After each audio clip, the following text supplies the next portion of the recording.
Ok, entonces arrancamos con lo que sería el capítulo 2, en donde vamos a hablar de la estática de partículas.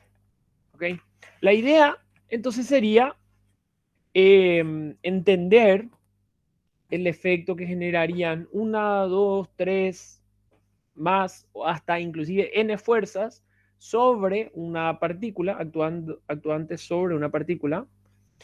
Identificar también que en vez de trabajar con 10, una o, perdón, 10, 2 o 3 fuerzas, yo podría trabajar con una sola que sea equivalente al sistema de fuerzas dados. ¿Ok? Y también vamos a analizar ese sistema o un sistema de fuerzas, ya sea en el plano, que serían con fuerzas coplanares, o en el espacio, que serían con fuerzas en 3 dimensiones.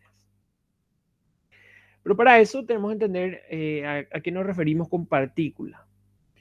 De vuelta, con partícula no es que hacemos referencia a pequeños corpúsculos o a cuerpos muy pequeños, microscópicos. No, para nada. En la mecánica hacemos referencia a partícula a un objeto o un cuerpo, un elemento, tal que la acción de las fuerzas o de las cargas que actúan en él no se ven afectadas por el tamaño o la forma del cuerpo. ¿Ok? No significa que sea pequeño, significa que no afecta. Son cosas muy distintas. ¿Ok? O sea, a eso hacemos referencia con partícula, cada vez que digamos partícula. Lo vamos a decir muchas veces.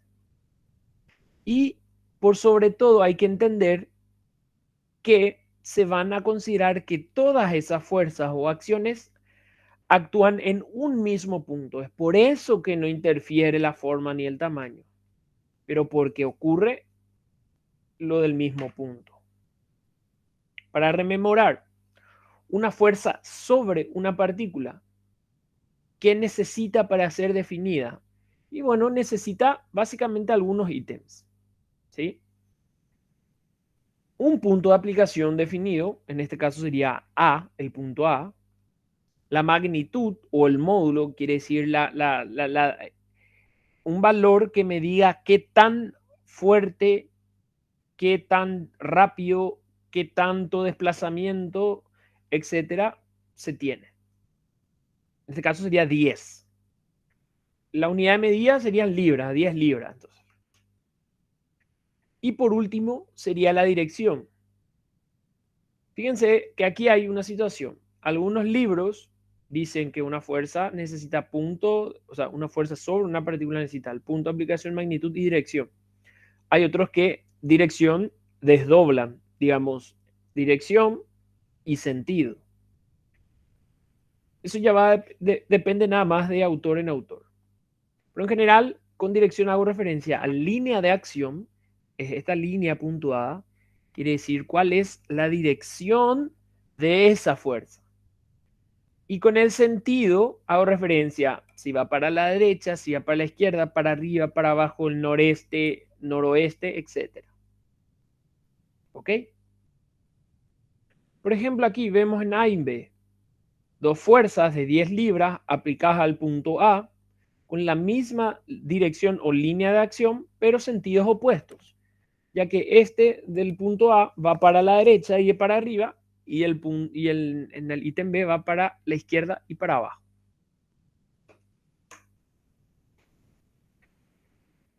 De repente yo puedo tener sobre una partícula varias fuerzas, pero para no estar trabajando con 3, 10 fuerzas, directamente yo trabajaría con una sola.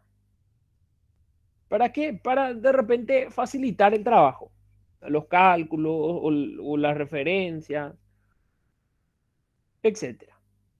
Entonces, ¿cómo yo hago la suma? Y empecemos por la forma más fácil, que sería la forma gráfica, ¿verdad? Que es la ley del paralelogramo. Seguramente lo recuerdan. ¿Cómo consistía la ley del paralelogramo? Yo tendría que armar un paralelogramo con los vectores que yo quiero sumar. En este caso, yo quiero sumar P y Q. Ojo, yo quiero sumar P y Q. Entonces, ¿qué hago? Aquí, en el extremo de P, trazo una paralela a Q y en el extremo de Q trazo una paralela a P. En el punto donde se corten sería el extremo de la resultante. Entonces, ¿cómo yo obtengo la resultante? 1, el origen A con el extremo o con el fin. Y sería este de aquí. ¿Ok? Que es esto que está aquí. Entonces, en vez de trabajar con P y Q, yo trabajaría con R. Si yo agrego otra fuerza, PQS, entonces en vez de trabajar con tres, yo trabajaría con una sola. Y así sucesivamente. Entonces es más fácil trabajar con una sola resultante a veces. En eso básicamente se trata la ley del paralelogramo. Dicho eso, vale la pena recordar alguna diferencia entre escalar y vector. Porque a partir de ahora sí, de repente vamos a hacer referencia al escalar tal cosa, al vector tal cosa. Un escalar básicamente queda definido con un número, una magnitud y su unidad de medida, ¿verdad? Por ejemplo, 7 caramelos. Al decir 7 caramelos, ya está todo definido. O sea, yo no necesito decirle 7 caramelos con una dirección de tanto, puesto que ya no va a tener sentido. ¿Ok? Ahora, cuando yo digo o quiero expresar un desplazamiento, o por ejemplo, quiero expresar la aceleración de, no sé, de un cuerpo. Yo no puedo decir 2 metros por segundo al cuadrado o nada más eso. No, tengo que indicar la dirección y el sentido para que sea una respuesta correcta. ¿Ok?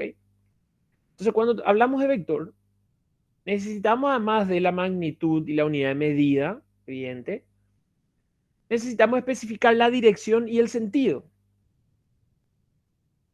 Es decir, indicar dirección y sentido para que la respuesta sea correcta y sea completa. Si no, no va a tener sentido. O sea, va a ser ambiguo. Porque yo puedo decir una aceleración de 4 metros por segundo.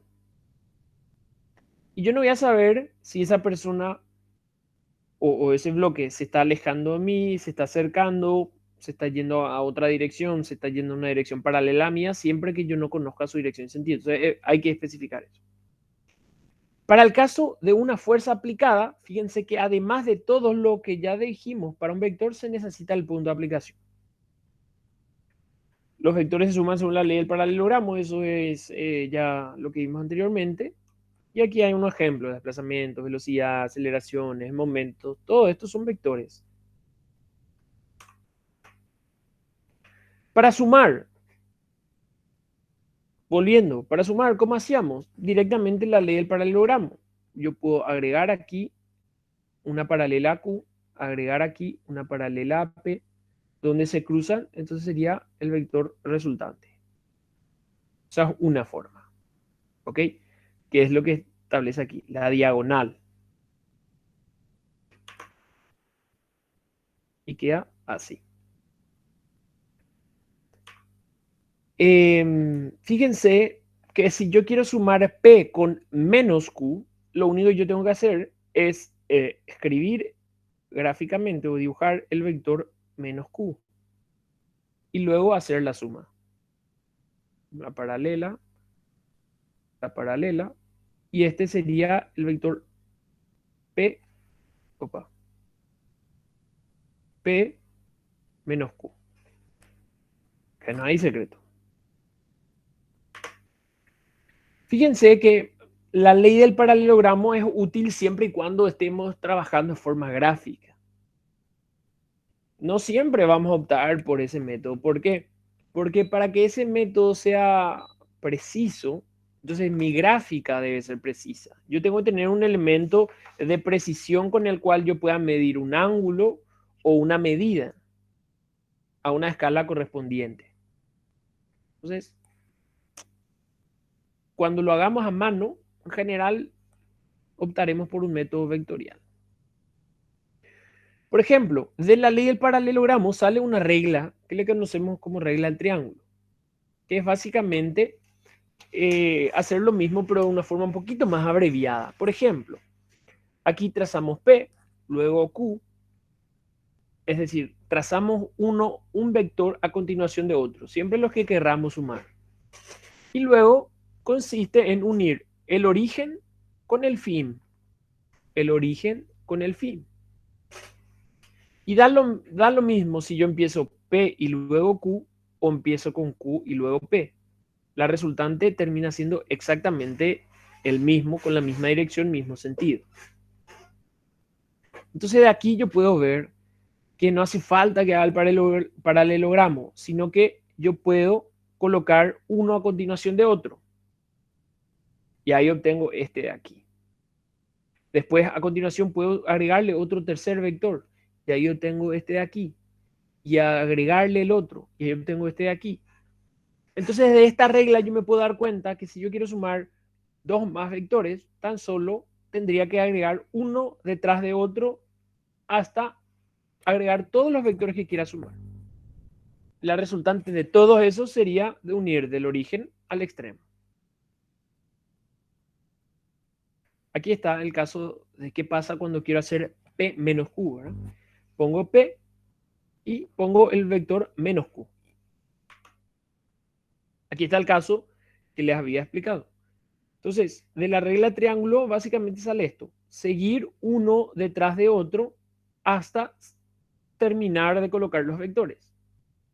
El vector resultante sería el que una el origen con el extremo. Fíjense que yo puedo tener, no sé, varios vectores. Puedo tener aquí un vector B, esto puede venir aquí, vector C, esto puede venir aquí, el vector D, y aquí, por ejemplo, el vector E. Fíjense que puede cruzar, sin ningún problema se pueden cruzar estos diagramas. Tan solo debo poner uno detrás de otro. ¿Ok? Y en este caso, por ejemplo, si teníamos hasta el vector E, mi resultante, ¿cuál sería? Sería este de aquí.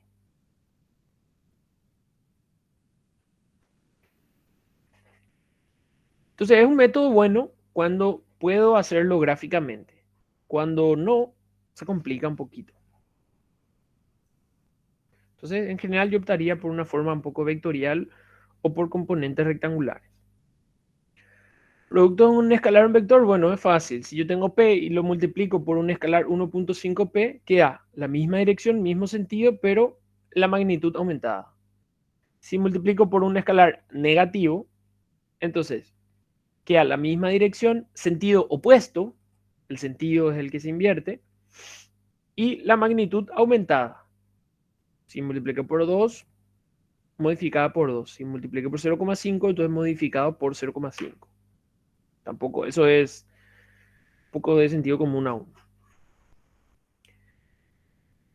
Dicho eso, esas herramientas a nosotros nos sirven, perdón, para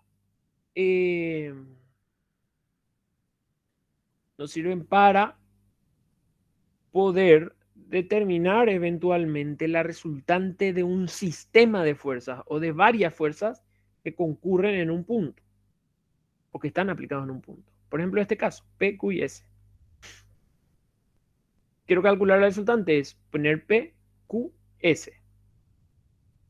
Otra opción hubiese sido, no sé, poner aquí Q primero, luego poner P y aquí S sería este, ¿verdad? Quedaría igual. La resultante sería el mismo. Entonces, no importa el orden. No importa el orden. La resultante evidentemente termina siendo la misma. ¿Para qué yo quiero saber la resultante de una partícula? De un sistema de fuerzas actuando en una partícula. Uno, porque de repente me gustaría trabajar con una sola fuerza para analizar el efecto que genera todo el sistema en esa partícula. O dos, más adelante vamos a ver que si esa resultante termina siendo nula o termina siendo cero, yo podría concluir que esa partícula está en equilibrio o está en reposo. Entonces, tiene utilidades. Así también como yo quiero poder tener la capacidad de agarrar un sistema, pudiendo ser complejo o no, de fuerzas actuando en una partícula, de repente me gustaría también decir, bueno, yo no quiero trabajar con una fuerza, yo quiero trabajar con una fuerza, o sea, con dos fuerzas, por ejemplo, pero en ciertas direcciones en específico. ¿Por qué? Y porque quizás me es más fácil analizar el efecto de cada componente antes que analizar el efecto de una resultante en una dirección genérica, o sea, dirección cualquiera. Un caso, o el caso más común, digamos, sería el caso de trabajar con una superficie inclinada. Yo tengo un bloque, por ejemplo, no sé, este bloquecito que está aquí, ¿sí? Que tiene un cierto peso. El peso, evidentemente, una magnitud en dirección de la gravedad, ¿verdad? Una carga gravitatoria. ¿Qué ocurre en un plano inclinado? En general, a mí no me interesa trabajar con el peso o con la resultante en esta dirección. No, a mí me gustaría descomponer todas las fuerzas actuantes en este bloque en dos direcciones que pudiera decir particulares. Pudiera llamarle I' a la dirección perpendicular a la superficie inclinada y X' a la dirección paralela a la superficie inclinada. Entonces, en vez de conocer la resultante del peso o el peso, a mí me gustaría conocer la componente de ese peso en esas direcciones que mencioné. Entonces me gustaría conocer, qué sé yo, este valor de Px' o este valor de Pi'. ¿Por qué? Porque justamente la componente del peso en la dirección paralela a la superficie inclinada es la que se va a ver enfrentada a la fuerza de rozamiento que actúa en ese bloque. Entonces yo voy a relacionar ellos directamente. Si son iguales, el cuerpo está en equilibrio, está en reposo, no se desplaza, no se mueve, no se cae. Si no son iguales, entonces el cuerpo se mueve. Y luego la componente vertical me gustaría relacionar con la normal al bloque. La normal es perpendicular a la superficie. ¿Por qué me gustaría conocer esa componente? Porque de esa forma yo calculo la normal. Y luego me doy cuenta que en el movimiento inminente la fuerza de fricción es igual a la normal por un coeficiente. Entonces, en este caso no me interesa trabajar con P. Me interesa con esas componentes particulares. Entonces, la misma idea. Yo puedo tener una única resultante, pero yo quiero descomponer, porque la verdad me es fácil analizar trabajando en ciertas direcciones. Nada más es eso lo que yo quiero lograr aquí. Quiero lograr que entiendan. Por algún motivo de la vida, alguien me puede pedir estas direcciones o trabajar en estas direcciones o en estas. Fíjense que aquí en el caso A, B y C, las 3P son distintas y las 3Q también son distintas, ¿verdad? Eso es evidente. Fíjense que cuando hablamos de componentes y nada más, estos ángulos no necesariamente deben ser rectos. Pueden ser cualquier ángulo en particular, o sea, cualquier ángulo. Cuando el ángulo es recto, nosotros hacemos referencia a componentes rectangulares. Ahí sí es algo un poco más particular, que es en general lo que buscamos siempre. ¿Por qué? Al ser componentes rectangulares, yo me doy cuenta que las componentes forman un triángulo rectángulo y la resultante es la hipotenusa de ese triángulo rectángulo. Entonces, la magnitud de la resultante directamente yo podría calcular con el teorema de Pitágoras. Súper fácil significa eso. ¿Quién no conoce el teorema de Pitágoras? Yo creo que es el teorema más famoso de las matemáticas e inclusive el teorema más importante.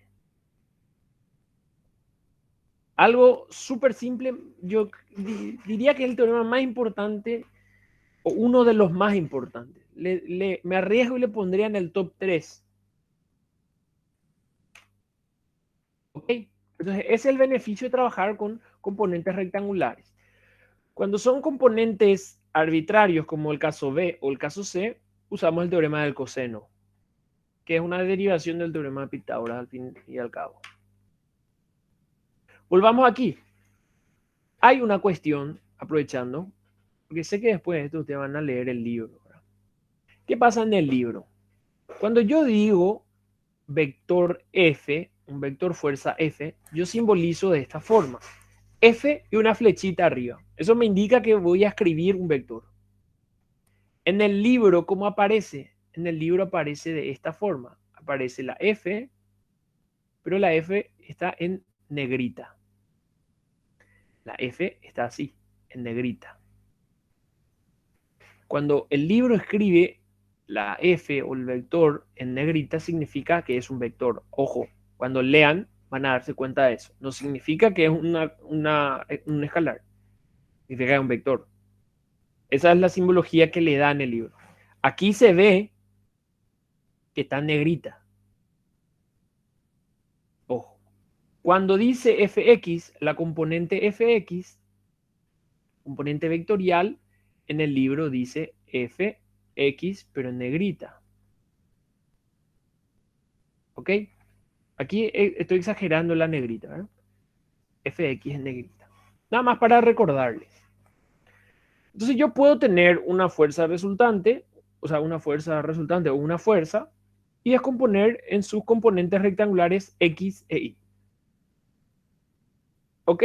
Para eso yo en general voy a necesitar conocer la magnitud, dirección, sentido, evidentemente también este angulito tita por ende, ¿verdad? Para conocer la dirección, justamente.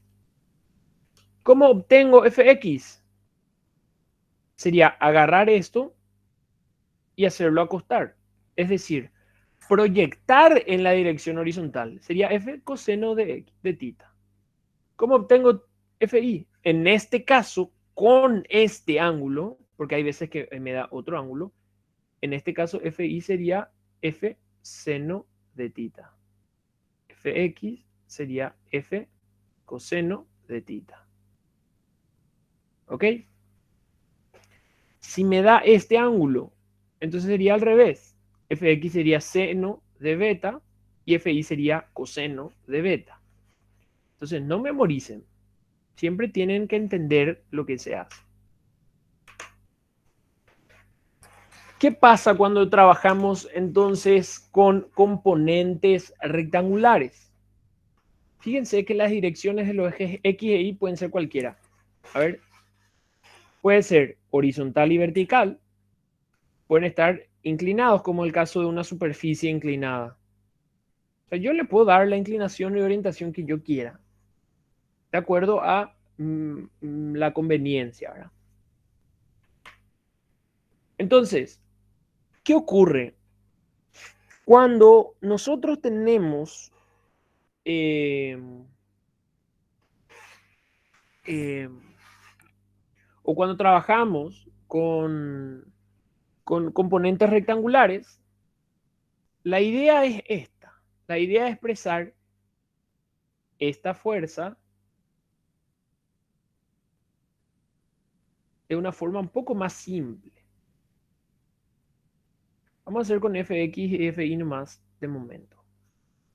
De una forma un poquito más simple. Entonces, ¿qué hacemos? Hacemos lo siguiente. Escribimos la fuerza vectorial, la componente en la dirección x, y aquí le agregamos un vector que me diga la orientación del eje X, más el módulo en la dirección Y por un vector pequeñito que me dé la orientación del eje Y. ¿Ok? Estos dos vectores que están aquí, que no se resaltaron, estos dos vectores que están aquí son los que nosotros llamamos vectores unitarios. Y lo que establecen es, la Y me da la orientación del eje XX. La J me da la orientación del eje II. Y K, cuando aparezca, me da la orientación del eje Z. ¿Qué hay que entender? Por sobre todo hay que entender que la magnitud de estos pequeños vectores es 1,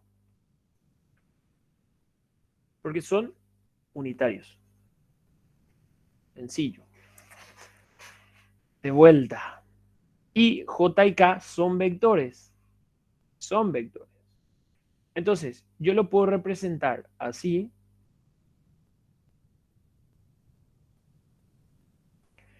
El problema de representarlo así, I, J y K, con la flechita arriba, es que la única información que yo estoy dando es que I es un vector, J es un vector y K es un vector. ¿Qué pasa? De verdad, I, J y K deben o hacemos referencia a vectores unitarios. Y de ahí es que aparece esta forma de representar. Cuando yo le pongo el sombrerito en vez del flechita, de la flechita, perdón, lo que yo estoy indicando que es un vector unitario. Estos son vectores unitarios. Y si indico con la flecha es vector y no sé qué magnitud. ¿Se entiende? Entonces, en general, siempre que hagamos referencia a I, J y K, lo vamos a hacer con el sombrerito. Otra forma de conocerles a I, J, K es de la siguiente. I, J y K son versores. Pero no son versores porque, no sé, son poetas y lanzan versos o algo así, ¿verdad? No, versores son los nombres de los vectores unitarios. Entonces son versores direccionales. ¿Por qué? Porque me dan la dirección del eje X o Y o Z. ¿Se entiende? Entonces a IJK le conocemos como versores direccionales o directamente versores. ¿Cuál es el beneficio? La forma de expresar ya la fuerza. Tan solo, aquí es donde se dan cuenta. Esto está en negrita, entonces indica que es un vector. Aquí está en itálica o en cursiva y no está en negrita, indica un escalar. La I está en negrita, indica un vector. Lo que yo acostumbraría es escribir así, fx, acá la magnitud y acá el versor. Ven como él no utiliza el simbolito del sombrerito, ¿verdad? Pero porque es la forma en la que él define. ¿Ok? Esa es la única variación que van a encontrar en el libro. Fíjense cómo yo obtengo la componente horizontal de la fuerza y calculando la proyección. La componente horizontal sería F por coseno, es la proyección horizontal. Si a mí me dan este ángulo como dato, entonces aquí sería F seno de alfa y aquí sería F coseno de alfa. O sea, tienen que entender respecto a qué, o sea, deben trabajar con los datos que tienen.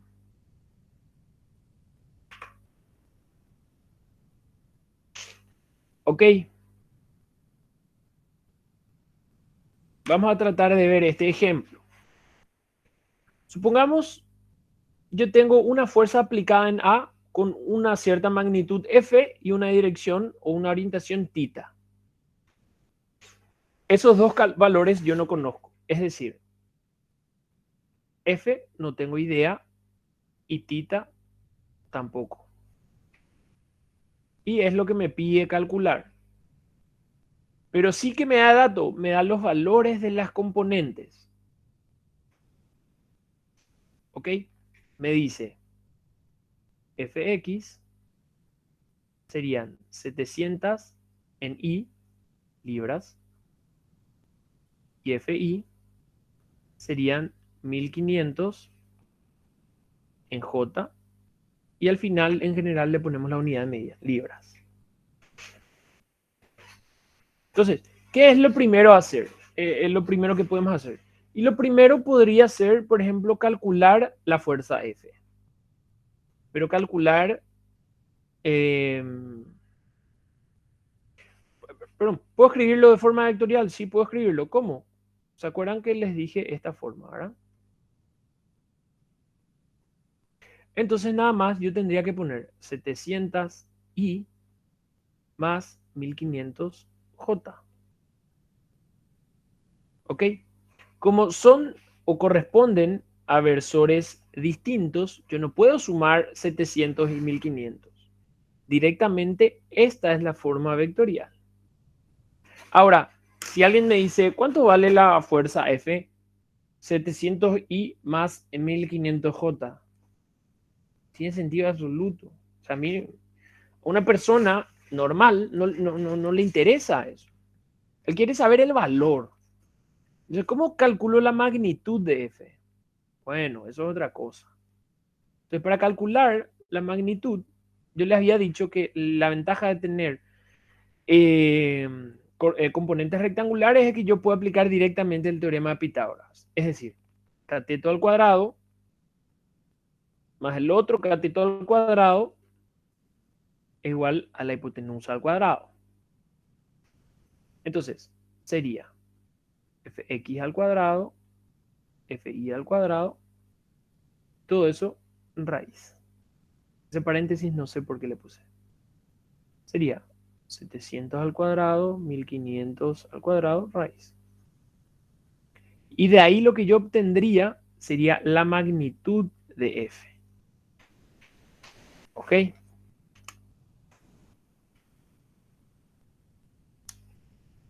Sale algo así como 1655,29. Esto está en libras. Entonces, ahí yo le puedo decir, 1600 libras. Ese sí ya le da una idea. Pero mientras yo no le dé una orientación, una referencia, él tampoco va a ubicar bien. 1600 para arriba, 1600 para la izquierda, para la derecha, no. Le debo dar una orientación.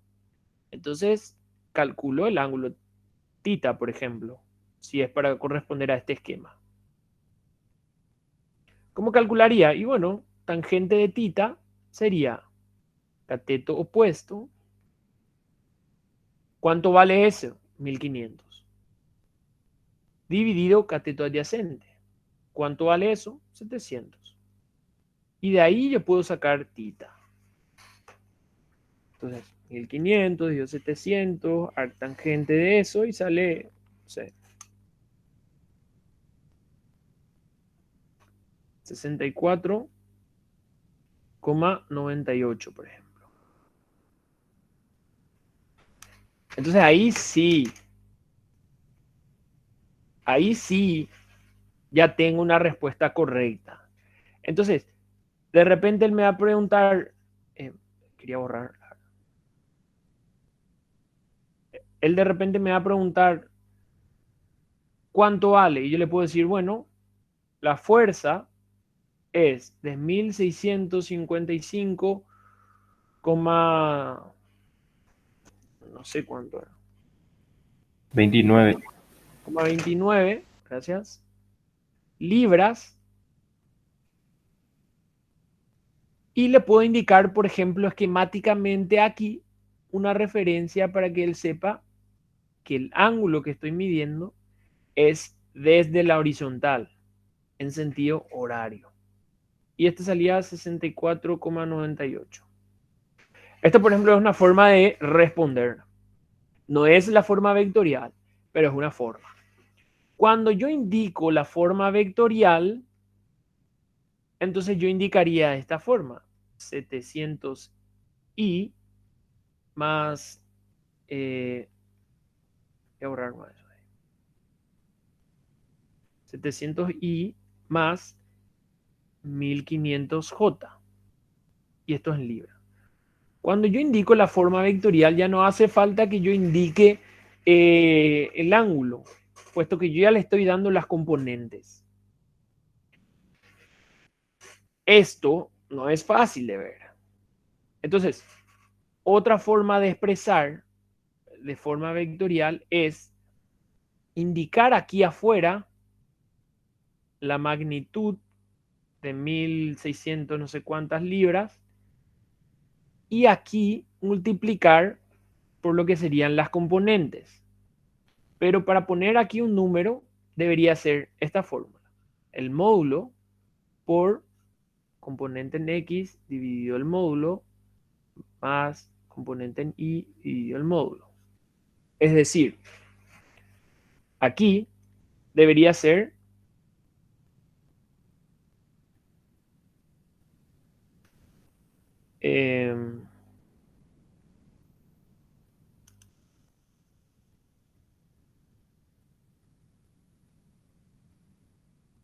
a ver, 700 al cuadrado.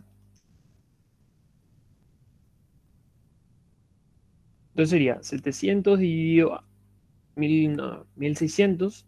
Sale algo acá como 0,42 i más 0,91, por ejemplo, en j. Esta es otra forma vectorial de expresar. Y esta es un poquito más interesante que este de acá arriba. ¿Por qué? Porque me da la magnitud de la fuerza y aquí me dan otros valores que me indicarían eventualmente la orientación, las componentes. Más adelante vamos a darnos cuenta que este valor de 0,42 es el coseno de tita. Y este valor de 0,91 es el seno de tita. ¿Cuál es la particularidad? Que este es el coseno del ángulo que forma con el eje X. Y este es el coseno del ángulo que forma con el eje Y. Es decir, esto es tita Y y esto es tita X. Y a estos números se lo conocen como cosenos directores. Por eso esta sería eventualmente la mejor forma en la que yo puedo expresar una fuerza en forma vectorial. Porque me da toda la información. Me da la magnitud y ya me induce o ya me da la idea de la orientación con esos numeritos que son los cosenos directores. Más adelante vamos a ver los cosenos directores, pero quería ya aprovechar aquí para que ya les quede claro, ¿verdad? ¿Qué ocurre? De repente es más fácil sumar vectores por componentes que sumarlos todos. ¿Por qué? Fíjense la siguiente. Yo puedo tener P, Q y S. Y quiero calcular la resultante de estas. Entonces podría yo proceder a hacer P, Q, S y sacar la resultante por la forma vectorial. O puedo componerlos en sus componentes rectangulares. Es decir, en vez de P voy a tener P sub X, P sub Y. En vez de S voy a tener S sub X, S sub Y. En vez de Q, Q sub X, Q sub Y. Y ahí sumaría todas las fuerzas, todas las componentes, perdón, todas las componentes en esta dirección sería resultante en X. Todas las componentes en esta dirección sería resultante en Y. Es la forma que puedo obtener esto que está acá. Y una vez que tenga esto, ahí sí es fácil calcular la resultante real. ¿Por qué hacemos esto en general? ¿O cuándo optamos este método? Y optamos en una situación como esta, en donde yo tenga las fuerzas en la magnitud, esquemáticamente tenga definido el sentido y conozca el ángulo para su dirección. Entonces, cuando tengo de esta forma, en general, me gustaría o yo resolvería por componentes. Ahora, otro caso sería, por ejemplo, si alguien me dice, fuerza 1 es, C, voy a inventar, ¿verdad? 20i más 20j. Fuerza 2 es igual a 15 en i y 30, qué sé yo, en j. Y fuerza 3 es igual a menos 40 en i más 5 en j. Ahí sí me conviene hacer la suma vectorial. Ahí es muy fácil. La suma de esto es 20 más 15 menos 40 sería menos 5. Y aquí es 20 más 30 más 5 sería 55. Entonces ahí sí optaría por la forma vectorial. ¿Por qué? Porque los vectores ya tengo o sea, las fuerzas ya tengo de forma vectorial. Entonces no hace falta que yo descomponga en sus componentes, etcétera, ni nada. En el caso que vemos en pantalla, no. ¿Ok? Entonces, ¿qué yo haría? Yo no calcularía la resultante, sino que para eso yo calcularía la resultante en X y la resultante en Y primero. La resultante en X entonces sería la sumatoria de todas las componentes X. La resultante en Y sería la sumatoria de todas las componentes en Y. Entonces, Rx sería igual a, vamos a hacer uno por uno. La fuerza 80 newtons. Como voy a calcular en X, lo primero me fijo su orientación respecto al eje X. Ambos van hacia el lado positivo, entonces sería 80. ¿Cuál es la componente en X? Sería 80 coseno de 40. 80 coseno 40. El siguiente, 120, también coincide con la orientación positiva. Entonces sería más 120. El ángulo en este caso sería 70, que es 30 más 40. Y por último tendría el 150. Fíjense que aquí la orientación coincide con el eje negativo. Por lo tanto sería menos 150 coseno de 35. Fíjense una cosa. Si yo tomaba este ángulo, entonces yo aquí no hubiese puesto negativo, hubiese puesto positivo. Porque yo estoy midiendo desde el eje positivo. ¿Qué yo hice? Hice lo más fácil. Tomé directamente referencia al eje negativo. Entonces, por eso va el menos aquí. De ahí entonces yo debería ser capaz de calcular el valor de Rx. No sé si alguien me puede decir. Con 2 decimales está más que bien.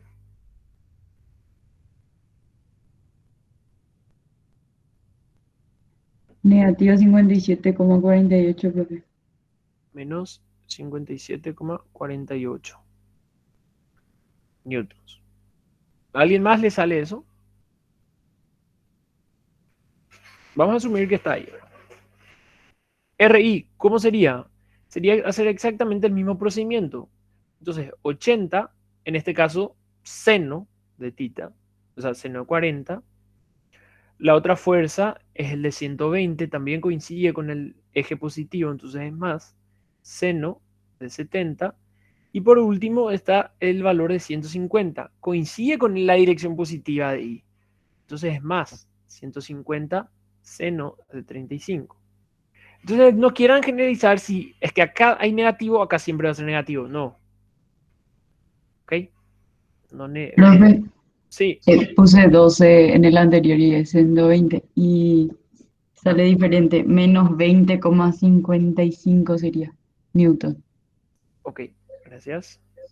Dale, profe. Así, menos 20,55.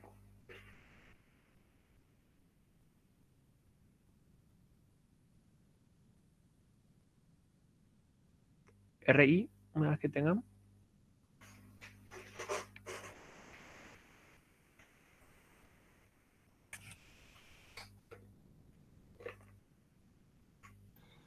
$250,22. A mí también me salió el mismo, profe. Genial. Entonces, ¿qué es lo que yo hice? Yo básicamente y lo que hice fue agarrar todas estas fuerzas y calcular, vamos a ver si puedo graficar aquí, esto. Este que está aquí sería el Rx, menos 20 aproximadamente. Esto que está aquí, pongamos hasta ahí, es el RI. Entonces lo que eventualmente yo quisiera calcular es la resultante. Es decir, yo quisiera poder calcular este valor de R. Entonces, ¿cómo obtengo ese valor de R? Si yo quiero obtener el valor de R, la magnitud, era directamente la suma de los cuadrados de los componentes. ¿Ok? Fíjense que al elevar al cuadrado el negativo se pierde, entonces quedaría 20,55 al cuadrado más 250,22 al cuadrado raíz de eso. Y de ahí obtendría la magnitud de R, que no sé cuánto saldría. 251,062. ¿Ok? 251, algo. Ya tengo la magnitud. De vuelta, cuando me expresan de esta forma, entonces en general a mí me gustaría conocer la magnitud y la dirección. Entonces, de repente yo quiero calcular algún ángulo. Y aquí voy a aprovechar y les voy a mostrar. Puede haber una persona que quiera calcular este ángulo de aquí. Porque de repente cree que es más fácil. Puede haber otro que diga, no, la verdad que yo quiero calcular este porque me parece que es el ángulo más pequeño. Está bien, no hay problema. De repente puede haber otro que diga, no, yo quiero calcular respecto al eje X positivo. Entonces, alguien puede decir alfa, otro puede decir beta, otro puede decir gamma. Cualquiera está bien. Cualquiera de esos ángulos es el correcto. Ahora, hay que atender, nada más prestar atención a la hora de calcular. Si a mí me preguntan cuál yo elegiría el ángulo alfa. ¿Pero por qué? Porque la idea acá de todas las fuerzas es esa. Todas están medidas respecto respecto al eje horizontal con el menor ángulo. Es decir, aquí por ejemplo está señalado 40, aquí el 70. Cuando está del otro lado está señalado 35. Pero de vuelta, da lo mismo el ángulo que ustedes quieran calcular. Tan solo debe estar esquematizado en alguna parte qué es lo que ustedes hicieron. En mi caso, yo calcularía alfa. ¿Cómo calcularía si quiero sacar quiero sacar el valor numérico alfa? En general lo hacemos con tangente, puesto que al tener las componentes rectangulares siempre tenemos un triángulo rectángulo. Tangente alfa sería igual a ¿quién?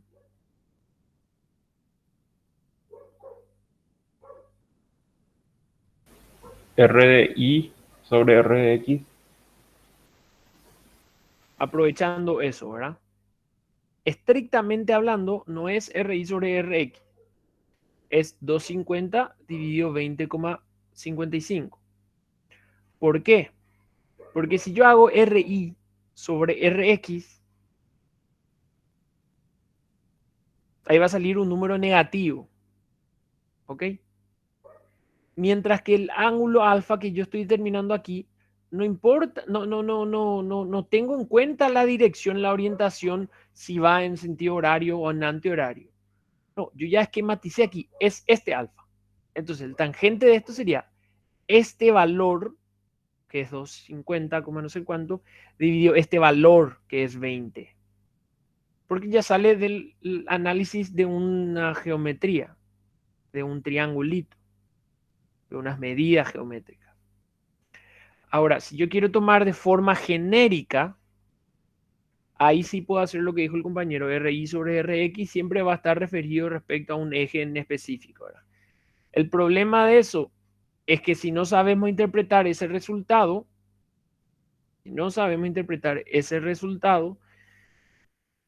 nos puede complicar la vida.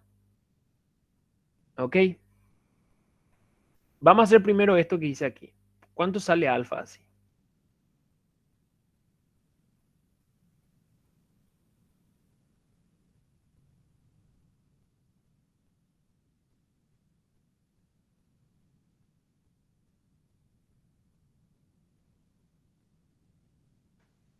$85,30.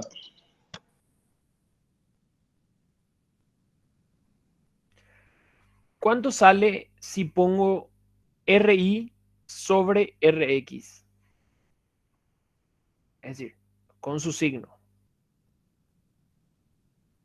Negativo. Negativo. El mismo valor. Menos 85,30. Y ahí está la pregunta. ¿Qué interpretación se le da a eso?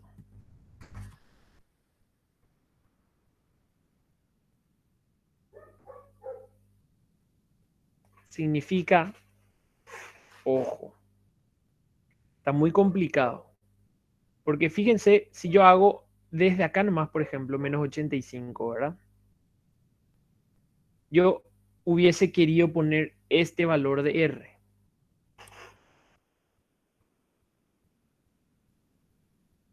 Podría darse, por ejemplo, esta situación. ¿Y qué iba a estar? Iba a estar totalmente mal. Porque es este otro el valor de R. No es esta orientación. Entonces, lo que me da esto es el ángulo que forma con un eje horizontal.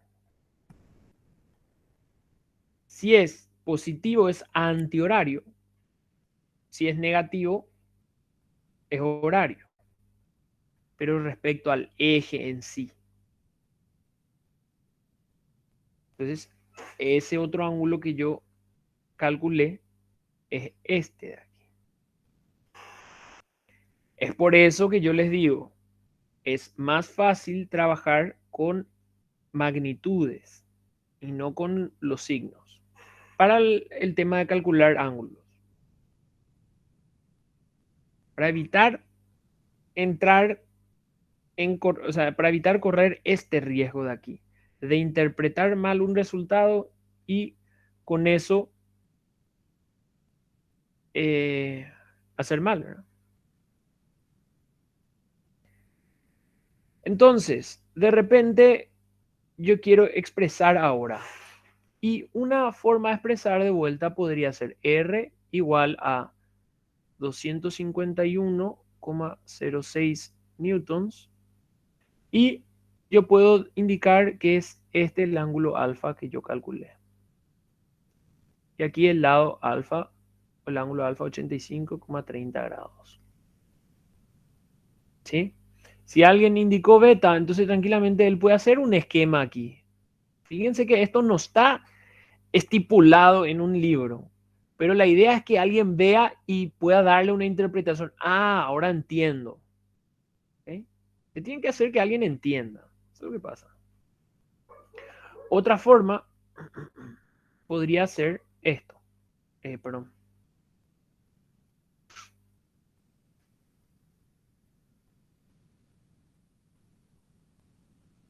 Sería la componente en X más la componente en Y.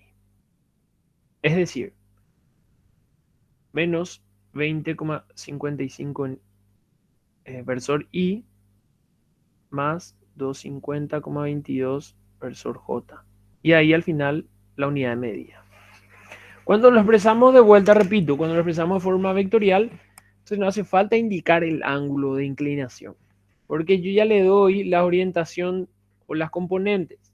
Entonces esa persona ya puede tener idea de cómo es la orientación o cómo es la dirección. Aquí lo que le digo es que avanza en el sentido contrario al eje X y aquí que avanza en la dirección positiva al eje Y. El menos 20 y el más 250 lo que le hacen es le dan una referencia de qué tanto avanza en cada eje. ¿Entiende, verdad? Entonces, en este caso, conviene hacer la suma por componentes. En el otro, cuando tengo forma vectorial, directamente sumar de forma vectorial. Entonces, ustedes van a tener la libertad de hacer por una u otra forma siempre. Ahora, van a encontrar que uno es más fácil que el otro, dependiendo del caso. Ahora sí, ya sabemos cómo calcular una fuerza equivalente o una resultante de fuerzas en una partícula. ¿Qué ocurre? Cuando yo quiero analizar el equilibrio de una partícula, es decir, esta partícula se encuentra en movimiento, o esta partícula está en reposo, o esta partícula está acelerándose. Para eso yo debo poder ser capaz de identificar si la fuerza resultante en esa partícula es cero. Tengo dos opciones. O la partícula está en reposo o la partícula está en movimiento constante, o sea, una velocidad constante. Si la resultante no es cero, esa partícula está en movimiento de por sí y va a sufrir eventualmente una aceleración. ¿Cómo yo sé si una partícula está en equilibrio? Bueno, la resultante debe ser cero. Ya está. No hay más nada. Si la resultante es cero, no va a haber aceleración.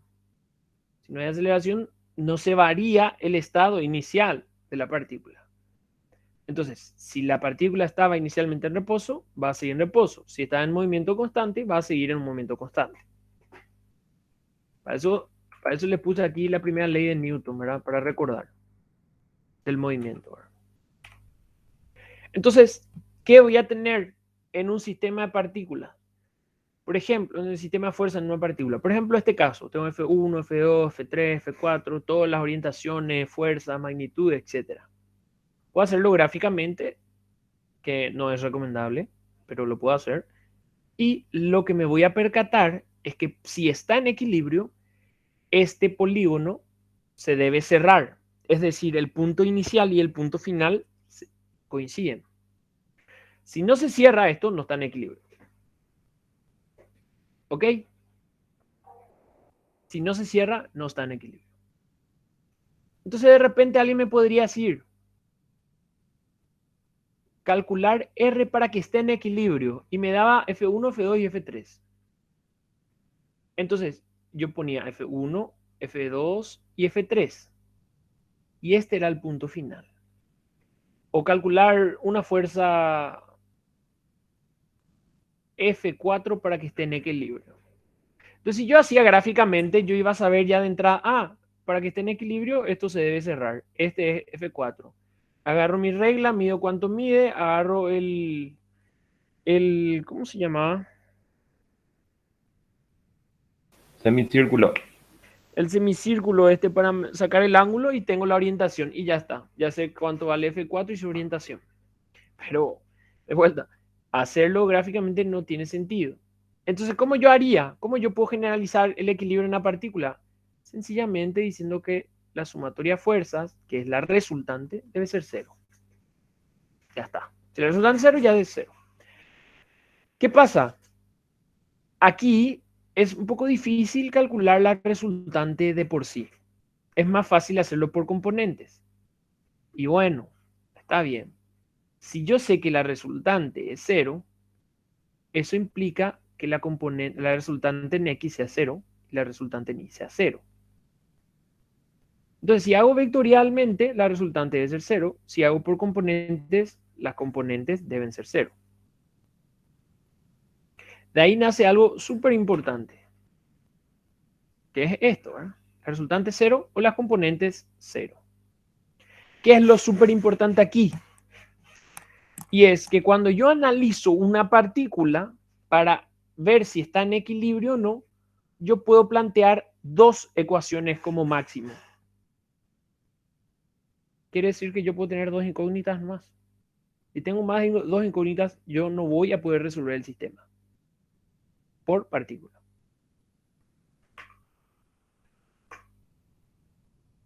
¿Ok? Vamos a ver ese último ejemplo con esta parte, ¿verdad? Diagrama cuerpo libre. Ustedes ya asumo que recuerdan que era el DCL, ¿verdad?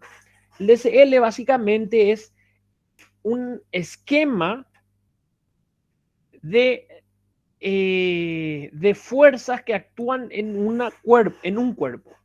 Vamos a hablar un poco de una forma un poco más general, ¿verdad?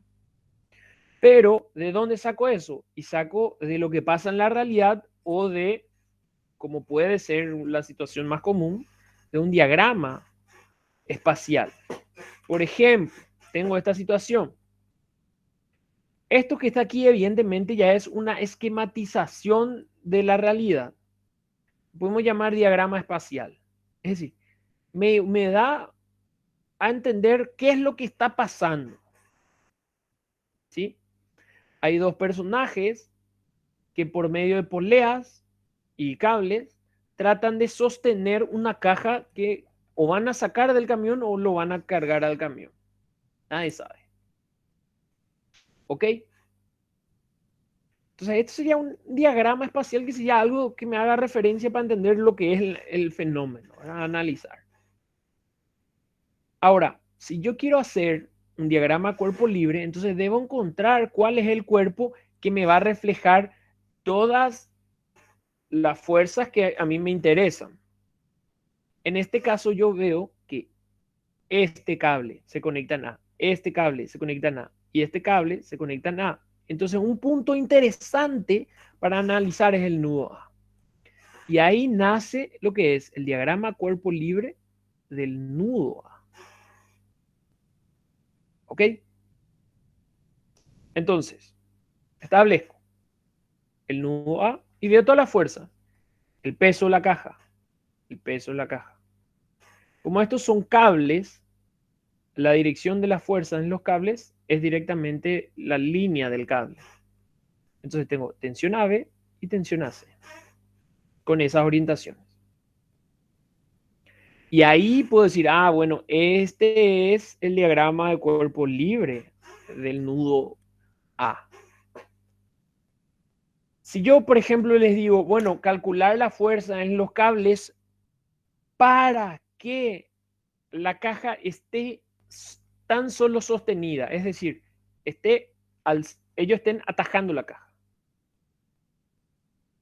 Entonces yo debo saber, ah, bueno, se debe dar o se debe considerar el equilibrio del nudo A. ¿Cómo haría? Como aquí yo tengo las fuerzas y las orientaciones, entonces yo diría que la sumatoria de fuerza en X es 0. De ahí sacaría esta ecuación. Tensión AC por coseno de 30 menos tensión AB por coseno de 50 igual a 0. Es la suma de las componentes horizontales. Si yo digo, bueno, ahora hago la componente vertical, también debe ser igual a 0 para que esté en equilibrio el nudo.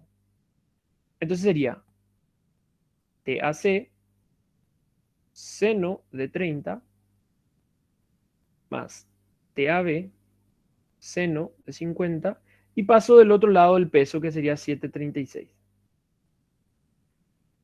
Entonces fíjense cómo se transforma en un sistema de,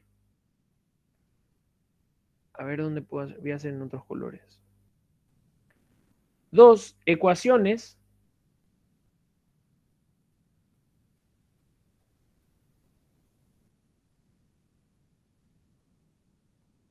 y dos incógnitas.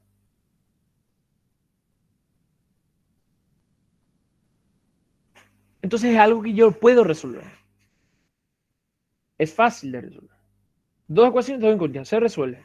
Tenía una incógnita más, directamente ya no iba a poder resolver. Por ejemplo, Aquí en vez de 30 me decía el ángulo alfa, ya no iba a poder resolver. Sencillamente no iba a poder resolver. ¿Cómo iba a poder resolver? Ah, bueno, seguramente iba a tener que analizar qué pasaba acá en el nudo, en otra parte, etcétera, etcétera, etcétera. Pero así a buenas a primeras ya no iba a poder porque iba a tener 3 incógnitas. Entonces aquí ustedes agarran, meten en la calculadora y teóricamente les debería salir TAB y tensión AC. Sin mayores inconvenientes.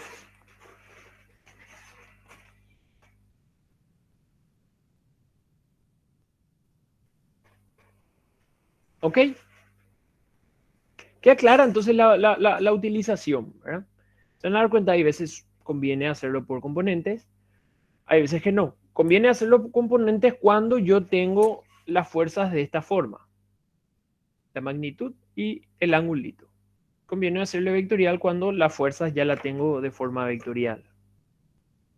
Entonces, va a depender de la situación que sea. Alguien puede decir, no, yo quiero hacer de forma vectorial este ejercicio. Y bueno, puede hacerlo. Transforma TAC de forma vectorial, transforma AB de forma vectorial y lo resuelve. Da lo mismo.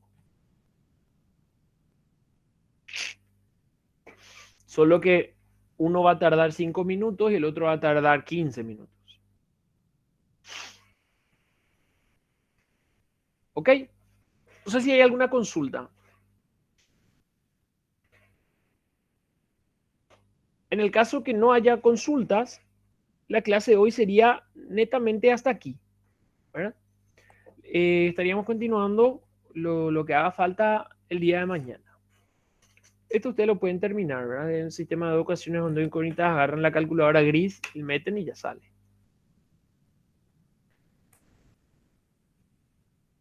Entonces, no va a haber consultas, sería hasta aquí y les agradezco la atención.